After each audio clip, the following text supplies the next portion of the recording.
ਆਇਆ ਸਾਰੇ ਡੇਰੇ ਦੇ ਭਾਜੀ ਵੀਰ ਵੀ ਸਾਰੇ ਸਨ। ਅਸੀਂ ਆ ਕੇ ਬਾਬੇ ਡੋਕੋ ਮਹਾਰਾਜ ਦਾ ਪੱਲਾ ਹੀ ਉੱਡ ਗਿਆ ਭਾਜੀ पंजोखरा साहब में जो होया वो तुहाडे सामने सारिਆਂ ਦੇ आया है। वेखो एडी माड़ी गालां कड्ढणियां ਧੀਆਂ ਭੈਣਾਂ ਦੇ ਸਾਹਮਣੇ ਤੇ ਗੁਰੂ ਘਰ ਦੇ ਵਿੱਚ ਆ ਕੇ ਤੇ ਜਿੱਥੇ ਇਹ ਸਾਡਾ ਸਥਾਨ ਹੈ ਤੇ ਪੰਜੋਖਰਾ ਸਾਹਿਬ ਉੱਥੇ ਇੱਕ ਹਰ ਇੱਕ ਬੰਦੇ ਦੀ ਇੰਨੀ ਆਸਥਾ ਜੁੜੀ ਹੈ ਵੀ ਇੱਕ ਬਾਣੀ ਵਿੱਚ ਸਾਡੇ ਚਾਹੁੰਦਾ ਸ਼ਬਦ ਵੀ ਹਰ ਕ੍ਰਿਸ਼ਨ ਧਿਆਈਏ ਜੇ ਡਿੱਠੇ ਸਭ ਦੁੱਖ ਜਾਏ ਤੇ ਉੱਥੇ ਇਹੋ ਜਿਹੇ ਬੰਦੇ ਇਹੋ ਜਿਹੀਆਂ ਗੱਲਾਂ ਕਰਨਗੇ ਗਾਲਾਂ ਕੱਢਣਗੇ। ਖੱਟਰ ਆ ਜਾ ਆਪਣੇ ਜੋ ਮਰਜ਼ੀ ਕਰੋ ਤੇ ਸਾਨੂੰ ਉਹਦਾ ਕੀ ਮਤਲਬ, ਲੇਕਿਨ ਇਹ ਤੇ ਨਾ ਮਹਾਰਾਜ ਦੀ ਸਵਾਰੀ ਤੇ ਨਾ ਬੇਦ ਵੀ ਹੋਏ ਉਹ ਹੀ ਗੱਲ ਬਣੀ। ਵਿਵਾਦ ਮੈਂ ਨਹੀਂ ਕਹੂੰਗਾ, ਮੈਂ ਕਾਲਾ ਅਧਿਆਇ ਕਹੂੰਗਾ। ਇਹ ਸਾਡਾ ਕਾਲਾ ਦਿਨ ਸੀ ਉਦੋਂ ਜਿੱਦਣ ਇਹ ਹਰਿਆਣਾ ਕਮੇਟੀ ਦੀ ਮੀਟਿੰਗ ਦੇ ਵਿੱਚ ਬਲਜੀਤ ਸਿੰਘ ਦਾਦੂਵਾਲ, ਗੁਰਵਿੰਦਰ ਸਿੰਘ ਧਮੀਜਾ ਨੇ ਬਹੁਤ ਮਾੜੇ ਸ਼ਬਦ ਵਰਤੇ ਔਰ ਉਹ ਮਾੜੇ ਸ਼ਬਦ ਐਸੇ ਸਨ ਕਿ ਉਹ ਆਮ ਗਲੀ ਦੇ ਬੰਦੇ ਗੁੰਡੇ ਬਦਮਾਸ਼ ਵੀ ਨਹੀਂ ਆਪਸ 'ਚ ਕਰਦੇ, ਜਿਹੜੀ ਗੱਲਾਂ ਉਹਨਾਂ ਨੇ ਉੱਥੇ ਕੀਤੀਆਂ ਨੇ। ਜਾਂਚ ਵੀ ਹੋਣੀ ਚਾਹੀਏ ਇਸ ਮਾਮਲੇ में। बिल्कुल बिल्कुल होनी चाहिए जो 25 स्वरूप किधर जाने सन इस चीज़ की जांच जी है ये बिल्कुल होनी चाहिए है। ये बहुत बड़ा मुद्दा जी। अजे तो बहुत कुछ आएगा जी, अगे अगे वेखो अपने आप अपने मूँह बोलणगे जी।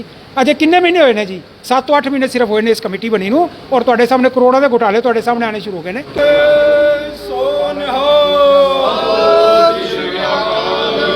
ਵਾਹਿਗੁਰੂ ਜੀ ਕਾ ਖਾਲਸਾ ਵਾਹਿਗੁਰੂ ਜੀ ਕੀ ਫਤਿਹ। ਬੋਲੇ ਸੋ ਨਿਹਾਲ ਸਤਿ ਸ਼੍ਰੀ ਅਕਾਲ। ਬੋਲੇ ਸੋ ਨਿਹਾਲ ਸਤਿ ਸ਼੍ਰੀ ਅਕਾਲ। इस समय आप ये तस्वीरें देख सकते हैं करनाल के मानव सेवा संघ में इस समय मौजूद है, जहां पर सिख समाज यहां पर इकट्ठा हुआ है। और हम आपको बताना चाहेंगे हरियाणा सिख गुरुद्वारा प्रबंधक कमेटी के प्रधान जब से बने हैं तब से कोई ना कोई विवाद हरियाणा में उस कमेटी में जरूर देखने को मिल रहा है। और कल आपने जो मामला देखा, यमुनानगर की बात की जाए, कुरुक्षेत्र की बात की जाए, तो बड़ी संख्या में जो लोग हैं वो सामने आने लगे हैं। लेकिन कहीं ना कहीं बेअदबी से जुड़ा मामला ना हो, इसको लेकर आप देख सकते हैं सिख समाज से जो जुड़े लोग हैं वो इस समय यहाँ पर इकट्ठा हुए हैं। एक मीटिंग यहाँ पर की गई है, तो उनसे भी बातचीत करना चाहेंगे कि आखिरकार आज की मीटिंग का मुख्य उद्देश्य क्या है। क्या कुछ बताना चाहेंगे बाबा जी, आज की मीटिंग क्यों की गई है? हरियाणा सिख गुरुद्वारा प्रबंधक कमेटी क्यों आखिरकार ये मामले हो रहे हैं, क्यों विवादों में चल रहा है लगातार ये मामला? ਵਾਹਿਗੁਰੂ ਜੀ ਕਾ ਖਾਲਸਾ ਵਾਹਿਗੁਰੂ ਜੀ ਕੀ ਫਤਿਹ। ਸਾਨੂੰ ਨਾ ਇਸ ਗੱਲ ਦਾ ਬੜਾ ਦੁੱਖ ਹੈ ਵੀ ਜਿਹੜੇ ਸਿੱਖ ਹਰਿਆਣਾ ਕਮੇਟੀ ਬਣੀ ਹੈ ਨਾ ਸਿੱਖਾਂ ਦੀ ਹਰਿਆਣੇ ਦੀ, ਇਹ ਬੜੀ ਜਦੋਜਹਿਦ ਨਾਲ ਬਣੀ ਸੀ ਤੇ ਬੜਾ ਸਾਰੇ ਹਰਿਆਣੇ ਦੇ ਸਿੱਖਾਂ ਨੇ ਯੋਗਦਾਨ ਪਾਇਆ ਸੀ ਤੇ ਇਹਦੇ ਵਿੱਚ ਜਿੰਨੇ ਵੀ ਮੈਂਬਰ ਪਾਏ ਗਏ ਨੇ ਇਹਨਾਂ ਦਾ ਕਿਸੇ ਦਾ ਵੀ ਕੋਈ ਯੋਗਦਾਨ ਨਹੀਂ ਤੇ ਇਹ ਹੁਣ ਸਰਕਾਰ ਨੇ ਪਾ ਕੇ ਤੇ ਸਾਡੇ ਸਿਰ ਤੇ ਪਾ ਦਿੱਤੇ ਨੇ ਤੇ ਇਹਨਾਂ ਨੂੰ ਕੋਈ ਮਾਣ ਮਰਿਆਦਾ ਦਾ ਗੁਰਦੁਆਰੇ ਦਾ ਕੋਈ ਪਤਾ ਨਹੀਂ ਤੇ ਨਾ ਇਹਨਾਂ ਕੋਲ ਕੋਈ ਰਹੇ ਤੇ ਨਾ ਕੋਈ ਇਹਨਾਂ ਕੋਲ ਬਹਿ ਤੇ ਇਹ ਜੋ ਵੀ ਗੁਰਦੁਆਰੇ ਕਰ ਰਹੇ ਨੇ ਬਹੁਤ ਮਾੜਾ ਕਰ ਰਹੇ ਨੇ। ਜਿਵੇਂ ਨਰੈਣੂ ਮੰਤ ਕਰਦਾ ਸੀ, ਹੁਣ ਇਹਨਾਂ ਦੀ ਜਿਹੜੀ ਰਸਨਾ ਉਹ ਵੀ ਉਹੋ ਜਿਹੇ ਬਚਨ ਬੋਲਣ ਲੱਗ ਗਈ ਹੈ। ਪੰਜੋਖਰਾ ਸਾਹਿਬ में जो ਹੋਇਆ ਉਹ ਤੁਹਾਡੇ ਸਾਹਮਣੇ ਸਾਰਿਆਂ ਦੇ ਆਇਆ ਹੈ। ਵੇਖੋ ਐਡੀ ਮਾੜੀ ਗਾਲਾਂ ਕੱਢਣੀਆਂ ਧੀਆਂ ਭੈਣਾਂ ਦੇ ਸਾਹਮਣੇ ਤੇ ਗੁਰੂ ਘਰ ਦੇ ਵਿੱਚ ਆ ਕੇ ਤੇ ਜਿੱਥੇ ਇਹ ਸਾਡਾ ਸਥਾਨ ਹੈ ਤੇ ਪੰਜੋਖਰਾ ਸਾਹਿਬ ਉੱਥੇ ਇੱਕ ਹਰ ਇੱਕ ਬੰਦੇ ਦੀ ਇੰਨੀ ਆਸਥਾ ਜੁੜੀ ਹੈ ਵੀ ਇੱਕ ਬਾਣੀ ਵਿੱਚ ਸਾਡੇ ਚਾਹੁੰਦਾ ਸ਼ਬਦ ਵੀ ਹਰ ਕ੍ਰਿਸ਼ਨ ਧਿਆਈਏ ਜੇ ਡਿੱਠੇ ਸਭ ਦੁੱਖ ਜਾਏ ਤੇ ਉੱਥੇ ਇਹੋ ਜਿਹੇ ਬੰਦੇ ਇਹੋ ਜਿਹੀਆਂ ਗੱਲਾਂ ਕਰਨਗੇ ਗਾਲਾਂ ਕੱਢਣਗੇ। ਹਾਂਜੀ ਮੈਂਬਰ ਕੌਣ ਹੈ ਜਿਨ੍ਹਾਂ ਨੂੰ ਗਾਲੀ ਗਲੋਚ ਕੀਤੀ? ਮੈਂਬਰ ਇੱਕ ਤਾਂ ਦਾਦੂਵਾਲ, ਇੱਕ ਧਨੇਜਾ ਕਰਨਾਲ ਦਾ ਜਿਹੜਾ ਹੈ ਗੁਰਵਿੰਦਰ ਸਿੰਘ ਹਾਂ ਧਨੇਜਾ, ਹਾਂਜੀ ਤੇ ਬਲਜੀਤ ਸਿੰਘ ਦਾਦੂਵਾਲ। ਇਹ ਵੇਖੋ ਆਪਣੇ ਮਨੋਂ ਤੇ ਬੜੇ ਬੰਦੇ ਸੂਝਵਾਨ ਖਵਾਉਂਦੇ ਨੇ ਪਰ ਇਹਨਾਂ ਦੀ ਸੂਝਵਾਨ ਤੁਹਾਡੇ ਸਾਹਮਣੇ ਆ ਗਈ ਹੈ ਮੀਡੀਆ ਦੇ ਸਾਰਿਆਂ ਦੇ। ਮਾਮਲਾ ਕਿਸ ਮਾਮਲੇ ਲੈ ਕੇ ਗਾਲੀ ਗਲੋਚ ਹੋਇਆ? ਮਾਮਲਾ ਇਹਨਾਂ ਦਾ ਵੇਖੋ ਕੋਈ ਤੇ ਸਰੂਪਾਂ ਤੋਂ ਲੈ ਕੇ ਹੋਇਆ ਹੈ ਤੇ ਕੁਝ ਇਹਨਾਂ ਦੀ ਹੇਰਾ ਫੇਰੀਆਂ ਤੋਂ ਹੋਇਆ ਹੈ। ਜੋ ਮਾਮਲਾ ਬਤਾ ਰਹੇ ਹਾਂ ਖਰਚਾ ਦਿਖਾ ਦਿਆ ਬਾੜ 'ਚ ਨਾ ਖਰਚ ਕਰ ਦਿੱਤਾ, ਫਿਰ ਉਹਦਾ ਕੋਈ ਹਿਸਾਬਤਾ ਨਹੀਂ ਦੇ ਰਹੇ। ਫਿਰ ਉਹ ਤੇ ਤੁਹਾਡੇ ਸਾਹਮਣੇ ਆ ਹੀ ਗਿਆ ਨਾ ਸਭ ਕੁਝ ਵੀ ਬਾੜ 'ਚ ਜੋ ਇਹਨਾਂ ਕੀਤੇ ਨੇ ਘਟਾਲੇ ਤੇ ਉਹ ਤੁਹਾਡੇ ਸਾਹਮਣੇ ਆ ਹੀ ਗਏ ਨੇ ਤੇ ਉਹਦੇ ਤੋਂ ਇਹਨਾਂ ਨੇ ਕੋਈ ਉਹਨਾਂ ਨੇ ਆਪਣਾ ਪੁੱਛਿਆ ਇਹਨਾਂ ਤੋਂ ਵੀ ਸਾਨੂੰ ਹਿਸਾਬ ਕਿਤਾਬ ਦਿਓ ਤੇ ਇਹਨਾਂ ਕੋਈ ਦਿੱਤਾ ਨਹੀਂ ਤੇ ਇਹਨਾਂ ਗਾਲੀ ਗਲੋਚ ਕਰਨ ਲੱਗ ਗਏ ਨੇ ਤੇ ਇਹ ਮਾੜਾ ਕਰਦੇ ਨੇ। ਅਸੀਂ ਤੇ ਇੱਕ ਸਰਕਾਰ ਹਰਿਆਣੇ ਸਰਕਾਰ ਤੋਂ ਵੀ ਮੰਗ ਕਰਨੇ ਆ ਵੀ ਜੇ ਮਾੜੇ ਬੰਦੇ ਪਾਏ ਨੇ ਇਹਨਾਂ ਨੂੰ ਕੱਢ ਦਿਓ ਤੇ ਚੰਗੇ ਬੰਦਿਆਂ ਦੀ ਇੱਥੇ ਕਮੇਟੀ ਬਣਾਓ, ਬਾਲ ਕਰੋ ਜਿਨ੍ਹਾਂ ਨੇ ਸੰਘਰਸ਼ ਕੀਤਾ ਸੀ ਹਰਿਆਣੇ ਦੇ ਸਿੱਖਾਂ ਨੇ। ਕਾਲ ਤਖਤ ਸਾਹਿਬ ਅਪੀਲ ਕੀਤੀ ਜਾਏਗੀ ਤੇ ਕਾਲ ਤਖਤ ਤੋਂ ਅਸੀਂ ਇੱਕ ਬੇਨਤੀ ਕਰਨੇ ਆ, ਅਪੀਲ ਨਹੀਂ ਸਾਡੀ ਬੇਨਤੀ ਹੈ ਕਾਲ ਤਖਤ ਨੂੰ ਵੀ ਅਕਾਲ ਤਖਤ ਤੋਂ ਵੀ ਇਹਨਾਂ ਨੂੰ ਹੁਕਮਨਾਮਾ ਜਾਰੀ ਹੋ ਗਿਆ, ਇਹਨਾਂ ਨੂੰ ਪੰਥ ਵਿੱਚੋਂ ਛੇਕਿਆ ਜਾਏ ਇਹੋ ਜਿਹੇ ਬੰਦਿਆਂ ਨੂੰ। क्या नाम है आपका जी? बलविंदर सिंह। तो मामला लगातार बढ़ता हुआ नजर आ रहा है। अंग्रेज सिंह पन्नू है, संक्षिप्त में क्या बताना चाहेंगे, क्यों यहाँ पर इकट्ठा हुए और क्या विवाद है सारा, क्या कहेंगे? ये जी विवाद मैं नहीं कहूँगा, मैं काला अध्याय कहूँगा। ये साਡਾ ਕਾਲਾ ਦਿਨ ਸੀ ਉਦੋਂ ਜਿੱਦਣ ਇਹ ਹਰਿਆਣਾ ਕਮੇਟੀ ਦੀ ਮੀਟਿੰਗ ਦੇ ਵਿੱਚ ਬਲਜੀਤ ਸਿੰਘ ਦਾਦੂਵਾਲ, ਗੁਰਵਿੰਦਰ ਸਿੰਘ ਧਮੀਜਾ ਨੇ ਬਹੁਤ ਮਾੜੇ ਸ਼ਬਦ ਵਰਤੇ ਔਰ ਉਹ ਮਾੜੇ ਸ਼ਬਦ ਐਸੇ ਸਨ ਕਿ ਉਹ ਆਮ ਗਲੀ ਦੇ ਬੰਦੇ ਗੁੰਡੇ ਬਦਮਾਸ਼ ਵੀ ਨਹੀਂ ਆਪਸ 'ਚ ਕਰਦੇ, ਜਿਹੜੀ ਗੱਲਾਂ ਉਹਨਾਂ ਨੇ ਉੱਥੇ ਕੀਤੀਆਂ ਨੇ। ਔਰ ਉੱਥੇ ਮਹਿਲਾ ਸਾਡੀ ਇੱਕ ਮੈਂਬਰ ਬੈਠੀ ਸੀ, ਉਹਦਾ ਵੀ ਕੋਈ ਲਿਹਾਜ਼ ਨਹੀਂ ਕੀਤਾ ਗਿਆ। ਔਰ ਚਲੋ ਮੈਂ ਕਹਿੰਦਾ ਕੋਈ ਵੀ ਵਿਵਾਦ ਹੋਏ ਉਹਦੀ ਭਾਸ਼ਾ ਸੱਭਿਅ ਹੋਣੀ ਚਾਹੀਦੀ। ਤੁਸੀਂ ਪੂਰੇ ਸਟੇਟ ਨੂੰ ਰਿਪਰੈਜ਼ੈਂਟ ਕਰ ਰਹੇ ਹੋ, ਕੋਈ ਇਹ ਤਾਂ ਹੈ ਨਹੀਂ ਵੀ ਤੁਸੀਂ ਕਿਸੇ ਗਲੀ ਮਹੱਲੇ ਦੇ ਗੁਰਦੁਆਰੇ ਦੇ ਪ੍ਰਧਾਨ ਹੋ। ਸਟੇਟ ਨੂੰ ਰਿਪਰੈਜ਼ੈਂਟ ਕਰਨ ਵਾਲੇ ਬੰਦਿਆਂ ਦਾ ਐਡਾ ਮਾੜਾ ਵਰਤਾਰਾ, ਉਹਦੇ ਨਾਲ ਪੂਰੀ ਸਿੱਖ ਕੌਮ ਦਾ ਸਿਰ ਜਿਹੜਾ ਸ਼ਰਮ ਨਾਲ ਝੁਕ ਗਿਆ। ਤੇ ਅਸੀਂ ਉਹਦੇ ਵਾਸਤੇ ਇਕੱਠੇ ਹੋਏ ਹਾਂ ਵੀ ਇਹ ਇਹੋ ਜੀ ਜਿਹੜੀ ਹਰਕਤ ਨਹੀਂ होनी चाहिए थी। करोड़ों रुपए का घोटाला है, उसको दबाने देखो जी, घोटाला ऐसे है, दादूवाल जब प्रधान था पिछले 2 साल में उसका ऑडिट कराया जा रहा है, उसमें उसकी कोई अनियमितताएं पाई गई हैं, उसको लेके वो आग बबूला था पहले ही। और दूसरी सबसे बड़ी बात निकला उसकी तरफ, बिल्कुल निकला जी, कुछ पैसे निकले भी, अभी तो ऑडिट चल रहा है। तो उसमें क्या था जी, एग्जेक्टिव की मीटिंग थी, उसमें तो दादूवाल का वैसे भी आना ठीक नहीं था, वो एग्जेक्टिव का मेंबर ही नहीं है। तो उनकी संयोजित एक चाल थी गुंडागर्दी करने की वहाँ पे, और उन्होंने की वहाँ पे गुंडागर्दी बड़ी मुश्किल। पर लेकिन मैं महंत करमजीत सिंह को भी ये मैं एक मैसेज देना चाहता हूँ कि आप कमेटी के प्रधान हैं, आपकी मौजूदगी में दादूवाल अंदर कैसे आ गया जब एग्जेक्टिव का मीटिंग मेंबर ही नहीं था वो? उसके लिए आप भी जिम्मेवार हैं, बिल्कुल जिम्मेवार है वो भी, तो उसको अंदर नहीं आने देना चाहिए था। दूसरा, गुरु ग्रंथ साहब महाराज के 25 स्वरूप, देखो 318 स्वरूप श्रोमणी कमेटी से गायब हुए, उनका आज तक पता नहीं चला। 328 स्वरूप, अब 25 स्वरूप श्री गुरु ग्रंथ साहब के ये लोग धमीजा और दादूवाल वहाँ से लेके जाना चाहते थे, लेकिन मैनेजर ने वहाँ से नहीं जाने दिए। और अब कमेटी ने पूछा कि वो कहाँ जाने थे, इनके पास कोई वाजिब जवाब नहीं था। देखो, गुरु ग्रंथ साहब हमारे सबके इष्ट हैं, हम सब उनको मानते हैं एज ए लिविंग गुरु। अगर उनके साथ कोई अनहोनी हो जाती तो हम कहाँ के रहते। तो ये सारी बातों को लेकर वहाँ मीटिंग थी जिसमें इन्होंने गाली गलौज किया है। और हम हरियाणा सरकार को भी कहते हैं कि आपने ऐसे मेंबर चुन के भेजे हैं जिनको बोलने तक की तमीज़ नहीं है। हम हरियाणा सरकार बाहर क्या है, इनको तो मेंबर बनने के काबिल ही नहीं थे सर।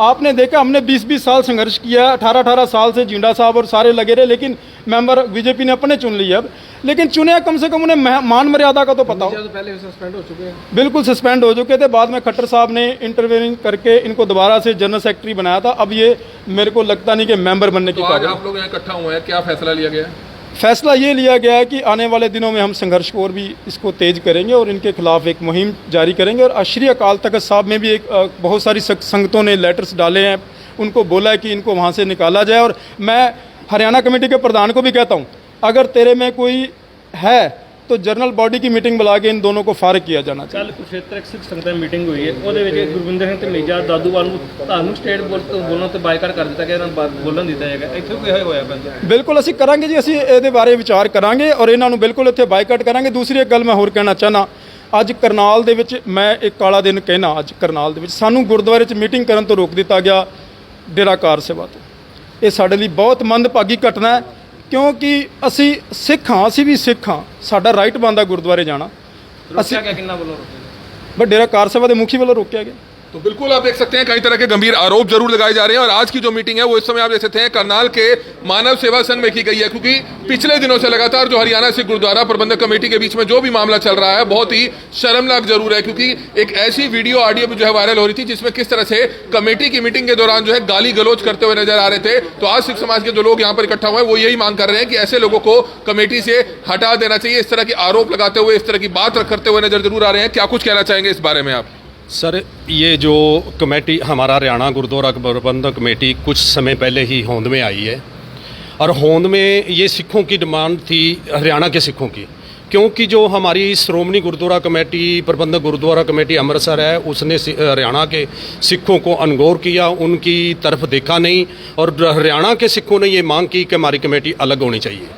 लेकिन ये बिल्कुल गलत है कि ये कमेटी, खास करके सिख समाज एक सर्वसाधारणता का समाज है और इसमें सभी समाजों को इकट्ठा मिल के बैठ के गुरुद्वारे के अंदर इकट्ठे होकर खाने पीने की सारी छूट है। और लेकिन सरकार इसमें बहुत ज़्यादा इंटरफेयर कर रही है। जो हमारे कमेटी के जो मेंबर चुने गए हैं, जो कमेटी बनाई गई है, सरकार ने बनाई गई है, और सरकार ने सिख समाज के अंदर जो बुद्धिजीवी लोग थे उनकी किसी की राय नहीं ली। जो उनके चेते थे उनको मेंबर बना दिया, उनको प्रधान बना दिया, उनको सेक्रेटरी बना दिया। ये सरासर गलत है। ये सरकार की हम निखेधी करते हैं कि सरकार हमारे धार्मिक मामलों में इंटरफेयर ना करे और सिख अपने गुरुधामों की, अपने गुरु साहब की, अपने गुरु ग्रंथ साहब की सेवा खुद करते आए हैं और खुद करना जानते हैं। और जो गाली गलोच किया है, क्योंकि कमेटी के जो मेंबर हैं वो ही मेंबरी के लायक ही नहीं है, और वो उनको ये नहीं पता कि हम गुरु घर के मेंबर हैं, गुरु घर के अंदर मीटिंग कर रहे हैं और आपस में गाली गलोच की है। और वो इतनी भद्दी गालियाँ निकाली हैं जिसकी वीडियो वायरल हो रही है, और उसके अंदर वहाँ पर औरतें भी बैठी थी, एक औरत तो मैंने देखी और भी शायद होंगी। तो लेकिन वो वीडियो तो सभी लोगों के गई। इन लोगों को जो समाज की जो आगे होकर चलने वाले हैं उनके लिए ऐसी भाषा बोलना बहुत गलत है। और हम ये मांग करते हैं कि इस कमेटी को तुरंत भंग किया जाए और सिखों की चुनकर कमेटी अच्छे लोगों को आगे आने का मौका दिया जाए, और सभी सिखों की यही मांग है। और जो आज ये मुद्दा हुआ है ये बहुत माड़ा हुआ है। हम आज करनाल में इकट्ठे हुए हैं, हम सारे सिख समाज को, सारे हरियाणा को इकट्ठा करके इसके खिलाफ मुद्दा, मतलब जो इनको हटाने का मुद्दा पूरा चलाएंगे और इनको हटा के रहेंगे, क्योंकि इन्होंने सिख समाज को, सभी को बहुत क्षति पहुंचाई है। सिख समाज को निंदनीय, मतलब ये इनका बहुत माड़ा कार्य किया है। ये पापी लोग जो ऐसे जिनको बोलने का ढंग नहीं है, इनको यहाँ से हटना चाहिए। तो बिल्कुल हरियाणा गुरुद्वारा प्रबंधक कमेटी में इस तरह के जो मामले हैं वो लगातार बढ़ते हुए नजर आ रहे हैं। अब एक बार फिर से ये मामला गर्माता हुआ नजर आ रहा है। संक्षिप्त में क्या कहना चाहेंगे? ਅਸੀਂ ਚਾਹੁੰਦੇ ਆ ਇਹ ਜਿਹੜੀਆਂ ਵੀ ਕਰਦੇ ਨੇ ਨਾ ਗੱਲਾਂ, ਹਰਕਤਾਂ ਕਰਦੇ ਨੇ ਧਨੇਜਾ ਜਾਂ ਦਾਦੂਵਾਲ ਜਾਂ ਮੰਤ, ਇਹਨਾਂ ਨੂੰ ਨਹੀਂ ਕਰਨ ਦਿੱਤੀਆਂ ਜਾਣਗੀਆਂ। ਪਰ ਇਹ ਜਿਹੜੇ ਲਲਕਾਰੇ ਮਾਰਦੇ ਨੇ ਨਾ, ਤੇ ਫਿਰ ਹੁਣ ਸਾਧ ਸੰਗਤ ਤਿਆਰ ਹੈ ਜਦੋਂ ਮਰਜ਼ੀ ਨੇ ਆ ਜਾਣ, खुले चुनौती है इन्होंने। तो बिल्कुल आपस में विवाद बढ़ रहा है। सर क्या कहना चाहेंगे? बहुत ही शर्मनाक है कि गुरुद्वारा प्रबंधक कमेटी के जो लोग मीटिंग कर रहे हैं और उस मीटिंग में गाली गलौच हो रहा है, एक वीडियो ऑडियो वायरल हो रहा है, इस पर क्या कहना चाहेंगे? ਸਭ ਤੋਂ ਪਹਿਲਾਂ ਸਾਰਿਆਂ ਦਾ ਵਾਹਿਗੁਰੂ ਜੀ ਕਾ ਖਾਲਸਾ, ਵਾਹਿਗੁਰੂ ਜੀ ਕੀ ਫਤਿਹ। ਦੇਖੋ, ਜੋ ਵੀ 14 ਤਰੀਕ ਨੂੰ ਹੋਇਆ ਬਹੁਤ ਹੀ ਸ਼ਰਮਨਾਕ ਕਾਰਾ ਹੈ, ਬਹੁਤ ਹੀ ਘਟੀਆ ਹਰਕਤ ਹੈ। ਗੁਰਦੁਆਰਿਆਂ ਦੇ ਵਿੱਚ ਬੈਠ ਕਰਕੇ ਇਸ ਤਰ੍ਹਾਂ ਦੀ ਭੱਦੀ ਸ਼ਬਦਾਵਲੀ ਦਾ ਜਿਹੜਾ ਹੈ ਵਰਤੋਂ ਕਰਨੀ, ਮੈਂ ਸਮਝਦਾ ਕਿ ਇਹ ਇੱਕ ਸਿੱਖ ਨੂੰ ਸ਼ੋਭਾ ਨਹੀਂ ਦਿੰਦੀ, ਔਰ ਉਹ ਵੀ ਐਸੇ ਜਿਹੜੇ ਆਪਣੇ ਆਪ ਨੂੰ ਧਰਮ ਦੇ ਠੇਕੇਦਾਰ ਰਖਵਾਉਂਦੇ ਨੇ। ਦੇਖੋ, ਉਹਦੇ 'ਚ ਗੱਲ ਹੈ ਕਿ ਅਸੀਂ ਪਹਿਲਾਂ ਹੀ ਇਸ ਗੱਲ ਨੂੰ ਕਹਿੰਦੇ ਸੀ, ਜਦੋਂ ਇਹ ਹਰਿਆਣਾ ਦੇ ਗੁਰਦੁਆਰਿਆਂ ਵਾਸਤੇ ਵੱਖਰੀ ਕਮੇਟੀ ਦੀ ਮੰਗ ਉੱਠੀ ਸੀ, ਤੇ ਅਸੀਂ ਪਹਿਲਾਂ ਹੀ ਕਿਹਾ ਸੀ ਵੀ ਇਹਨਾਂ ਲੋਕਾਂ ਨੇ ਜਿਹੜਾ ਇੱਕ ਨਾ ਇੱਕ ਦਿਨ ਪਛਤਾਣਾ ਹੈ ਆਪਣੀ ਇਸ ਮੰਗ ਨੂੰ ਲੈ ਕੇ, ਔਰ ਅੱਜ ਉਹ ਚੀਜ਼ ਸਾਰਿਆਂ ਦੇ ਸਾਹਮਣੇ ਹੈ। ਅੱਜ ਤੁਹਾਡੇ ਸਾਹਮਣੇ ਸਾਰੇ ਖੁਲਾਸੇ ਆਪਣੇ ਆਪ ਇਹਨਾਂ ਦੇ ਮੂੰਹੋਂ ਹੀ ਹੋ ਰਹੇ ਨੇ। ਜੋ ਇਹਨਾਂ ਨੇ ਲੜਾਈਆਂ ਚੌਧਰ ਪਿੱਛੇ ਤੇ ਕਰ ਰਹੇ ਨੇ, ਜਾਂ ਜੋ ਵੀ ਪੈਸਿਆਂ ਦੇ ਘਪਲੇ ਨੇ, ਇਹਨਾਂ ਦੇ ਮੂੰਹੋਂ ਹੀ ਆ ਰਹੇ ਨੇ। ਅਜੇ ਅਸੀਂ ਕੁਝ ਵੀ ਨਹੀਂ ਕਹਿ ਰਹੇ ਹਾਂ, ਸੰਗਤ ਅਜੇ ਕੁਝ ਨਹੀਂ ਬੋਲ ਰਹੀ ਹੈ। ਹੁਣ ਸਭ ਤੋਂ ਵੱਡਾ ਇੱਕ ਸਕੈਂਡਲ ਇਹਦੇ ਸਾਹਮਣੇ ਆ ਰਿਹਾ ਕਿ 25 ਸਰੂਪ ਜਿਹੜੇ ਨੇ ਬਿਨਾਂ ਕਿਸੇ ਮੰਗ ਤੋਂ ਉਹ ਕਿੱਥੇ ਜਾਣੇ ਸਨ, ਔਰ ਉਹਨਾਂ ਸਰੂਪਾਂ ਦੇ ਨਾਲ ਕੀ ਕੁਝ ਹੋਣਾ ਸੀ, ਜੋ ਕੁਝ ਅੱਜ ਤੱਕ ਸਿੱਖ ਕੌਮ ਨਾਲ ਹੁੰਦਾ ਆਇਆ ਹੈ। ਜਿਹੜੇ ਇਲਜ਼ਾਮ ਸ਼੍ਰੋਮਣੀ ਕਮੇਟੀ ਤੇ ਲੱਗਦੇ ਰਹੇ ਨੇ ਜਾਂ ਅਕਾਲੀ ਦਲ ਤੇ ਲੱਗਦੇ ਰਹੇ ਨੇ, ਉਹੀ ਸੇਮ ਇਹ ਕੰਮ ਹੁਣ ਇੱਥੇ ਆ ਕੇ ਪਤਾ ਲੱਗਦਾ ਹੈ ਕਿ ਇਹਨਾਂ ਬੇਅਦਬੀਆਂ ਦੇ ਪਿੱਛੇ ਕਿੰਨਾ ਲੋਕਾਂ ਦਾ ਹੱਥ ਸੀ। ਜਿਹੜਾ ਇਹ 25 ਸਰੂਪ ਬਿਨਾਂ ਕਿਸੇ ਇਜਾਜ਼ਤ ਤੋਂ ਇੱਧਰ ਉੱਧਰ ਜਿਹੜੇ ਜਾ ਰਹੇ ਸਨ, ਮੈਂ ਕਹਾਂਗਾ ਕਿ ਇਹ ਖੁਰਦ-ਬੁਰਦ ਹੋਣੇ ਸਨ, 100% ਹੋਣੇ ਸਨ। ਸੋ ਮੈਂ ਜ਼ਿਆਦਾ ਕੁਝ ਨਾ ਕਹਿੰਦਾ ਹੋਇਆ, ਅਸੀਂ ਨਾ ਤਾਂ ਕਿਸੇ ਸਰਕਾਰ ਤੋਂ ਮੰਗ ਕਰਦੇ ਹਾਂ, ਨਾ ਹੀ ਅਸੀਂ ਕਿਸੇ ਸਰਕਾਰ ਦੇ ਤਲਵੇ ਚੱਟਨੇ ਹਾਂ। ਸਾਡੇ ਵਾਸਤੇ ਸਾਡੀ ਸਰਵੋਪਰੀ ਸਾਡੀ ਇੱਕੋ ਹੀ ਸਰਕਾਰ ਹੈ, ਅਕਾਲ ਤਖਤ ਸਾਹਿਬ। ਅਸੀਂ ਅਕਾਲ ਤਖਤ ਸਾਹਿਬ ਨੂੰ ਬੇਨਤੀ ਕਰਦੇ ਹਾਂ ਕਿ ਉਹ ਸਿੱਧਾ ਦਖਲਅੰਦਾਜ਼ੀ ਦੇ ਕੇ ਇਸ ਕਮੇਟੀ ਨੂੰ ਤੁਰੰਤ ਭੰਗ ਕਰਨ, ਔਰ ਜਿਹੜੇ ਅੰਮ੍ਰਿਤਧਾਰੀ, ਜਿਹੜੇ ਜੀਵਨ ਵਾਲੇ ਸਿੱਖ ਹੈਗੇ ਨੇ, ਜਿਹੜੇ ਰਹਿਤ ਮਰਿਆਦਾ ਦੇ ਵਿੱਚ ਆਪਣੇ ਜੀਵਨ ਬਤੀਤ ਕਰਦੇ ਨੇ, ਉਹਨਾਂ ਨੂੰ ਇੱਥੋਂ ਦੇ ਗੁਰਦੁਆਰੇ ਸੇਵਾ ਜਾਂਚ ਵੀ ਹੋਣੀ ਚਾਹੀਏ ਇਸ ਮਾਮਲੇ में। ਬਿਲਕੁਲ ਹੋਣੀ ਚਾਹੀਦੀ। ਜੇ 25 ਸਰੂਪ ਕਿੱਧਰ ਜਾਣੇ ਸਨ, ਇਸ ਚੀਜ਼ ਦੀ ਜਾਂਚ ਜਿਹੜੀ ਹੈ ਇਹ ਬਿਲਕੁਲ ਹੋਣੀ ਚਾਹੀਦੀ ਹੈ। ਇਹ ਬਹੁਤ ਵੱਡਾ ਮੁੱਦਾ ਜੀ। ਅਜੇ ਤਾਂ ਬਹੁਤ ਕੁਝ ਆਏਗਾ ਜੀ, ਅੱਗੇ ਅੱਗੇ ਵੇਖੋ, ਆਪਣੇ ਆਪ ਆਪਣੇ ਮੂੰਹੋਂ ਬੋਲਣਗੇ ਜੀ। ਅਜੇ ਕਿੰਨੇ ਮਹੀਨੇ ਹੋਏ ਨੇ ਜੀ? 7 ਤੋਂ 8 ਮਹੀਨੇ ਸਿਰਫ ਹੋਏ ਨੇ ਇਸ ਕमेटी बनी ਨੂੰ, और ਤੁਹਾਡੇ ਸਾਹਮਣੇ ਕਰੋੜਾਂ ਦੇ ਘੁਟਾਲੇ ਤੁਹਾਡੇ ਸਾਹਮਣੇ आने शुरू हो गए हैं। तो बिल्कुल शुरुआत है। देख सकते हैं आरोप काफी गंभीर लगते हुए नजर आ रहे हैं। हालांकि जो प्रधान लोग हैं जिन पर आरोप लग रहे हैं वो भी अपनी तरफ से अपनी बात सामने रख सकते हैं, लेकिन आज आप देख सकते हैं करनाल के मानव सेवा संघ में सिख समाज की एक अहम मीटिंग होती है, जिसमें सीधे तौर पर आप देख सकते हैं कमेटी से जुड़े लोग जो हैं, हरियाणा से गुरुद्वारा प्रबंधक कमेटी से जुड़े जो लोग हैं, उन पर कई तरह के गंभीर आरोप लगाते हुए नजर आ रहे हैं। कमल मिड्डा, करनाल ब्रेकिंग न्यूज, करनाल।